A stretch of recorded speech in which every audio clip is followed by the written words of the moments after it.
Animation is a format that until recently was seen largely as entertainment for kids. Despite this, there were a large number of animated movies and shows that garnered a reputation for being on the mature side, some to the point of being deemed inappropriate for children. Among those films like Play Dogs, Feliday, and even The Brave Little Toaster was one with a reputation for scarring almost every kid who watched it, Watership Down. Watership Down is a story about rabbits and the difficulties they face in the wild. Originally published as a novel in 1972, it later became a feature film in 1978.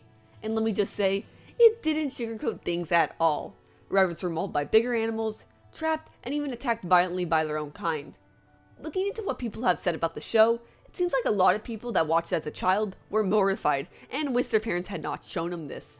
I personally had never seen the film myself, that is until I found out that Netflix was producing a new adaptation of the novel in the form of a CG animated series, and has given me the opportunity to watch them in advance to do a review for y'all.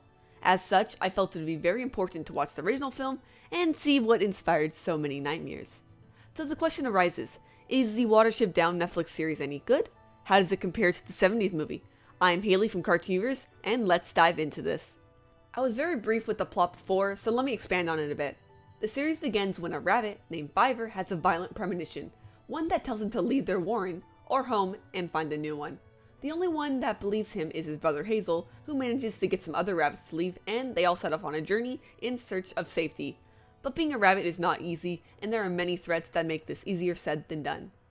The core story for both the movie and the new series is the same. But as you can imagine, a series has a lot more time to expand on plot points than a movie could.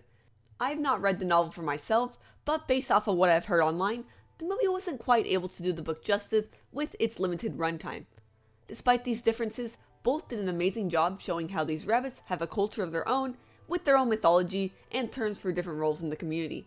The introductions for both are very stylized as they retell the creation of the rabbits and are the best looking parts of each of the stories. Now that is honestly most of the similarities between the two, as I have said the series does everything the movie does and more.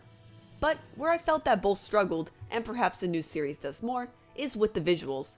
The movie was made in 1978, so I do give it some break with the animation, especially considering it was made by some really tiny studio that only ever produced 6 films, most of which weren't even animated. It has the traditional 2D animated look, but can look a little awkward at times. That being said, its backgrounds are very gorgeous. The Netflix series, on the other hand, is in CG and goes for a realistic look for the characters and the environments, and well, it's not the best. It looks like a movie that was made over 10 years ago, and I am very certain that this is going to be a major turnoff for many people, which is unfortunate because the story is amazing. But this series was created by the BBC, which is government funded, so it is understandable slightly, although I'm sure it could have been pulled off just as well, if not better, in 2D. While the look of the show is outdated, I'm absolutely enamored with the way these characters move and interact.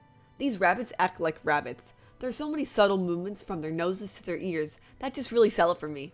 I love how they managed to make the design of every rabbit unique and indicative of their personality and role in the show without sacrificing their overall look as a species.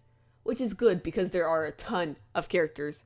Standouts for me are Bigwig, the fighter of the bunch, who is voiced by John Boyega, and Heisenflay, a female who doesn't trust our group of rabbits at first, but eventually warms up to them. But I'm sure what all of you are here for is to learn just how violent and scary the remake is. And let me tell you, it's pretty dark. Rabbits have to face becoming roadkill, being eaten, or even shot at. It does happen, and it's gruesome. A lot of the morbid moments from the movie are in the show, but even more drawn out, with added elements such as fight scenes.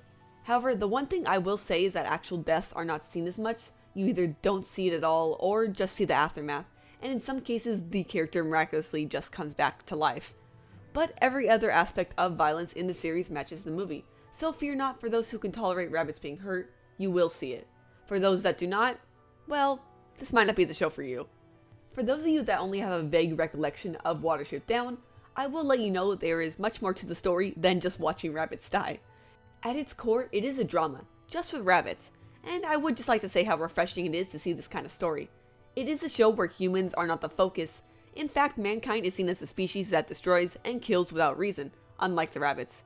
It has been a while since we've had some epic stories that focused on animals, like An American Tail or The Secret of Nim, and no, BoJack Horseman does not count. It's a shame because there are so many popular book series that have a very similar setup to them, with animals in these series and somewhat realistic scenarios. It's something we don't get enough of, even in the animation medium. I would say they focus a bit too much on trying to get female rabbits to join their warren, and some rabbits become infatuated too easily. But let's face it, these are rabbits and they need to multiply. There is a bit of comedic relief that I wasn't really into all the time, but it's not too distracting, and even the characters that are there for laughs have roles in the plot. Despite my issues with the show, it is overall a great experience, and I'm a bit disappointed that it's a limited series. The show is only 4 episodes long, and the ending is so definitive that you can't imagine that it will come back for a second season, and clearly was intended to wrap everything up. But with that said, I would say this was an amazing watch, and I would recommend it to anyone who can truly stomach animal violence and slightly outdated CG.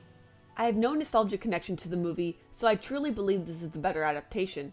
I still have to read the source material, but I never felt confused about what was going on. Perhaps those that have seen the movie as a child, or even just later in life, might have a different opinion than mine, and I highly encourage you detailing it in the comments down below once you see the Netflix version. However, this needs to be said. Despite this being a story about rabbits, I would sincerely not recommend it for younger children.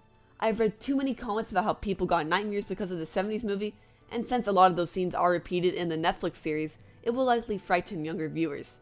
But still, it is probably a good idea to have an older sibling or parent nearby if any child does want to watch. Overall, this adaptation of Watership Down was an excellent way to introduce me to the story. While this may be a series more suited for Halloween than Christmas, it is truly an entertaining watch. Watership Down will be premiering on BBC One on December 22nd, and will be released on Netflix on December 23rd. Let me know what you thought of this review, and make sure to check out my other ones. In addition, I have reviews coming for Three Below and Carmen Sandiego in the near future, so if you enjoyed this video, make sure to subscribe and click the notification bell to make sure you do not miss any of those. If you'd like to help support the channel, you can either do so via our Patreon or joining the Cartoon Universe Amino and joining our fan club.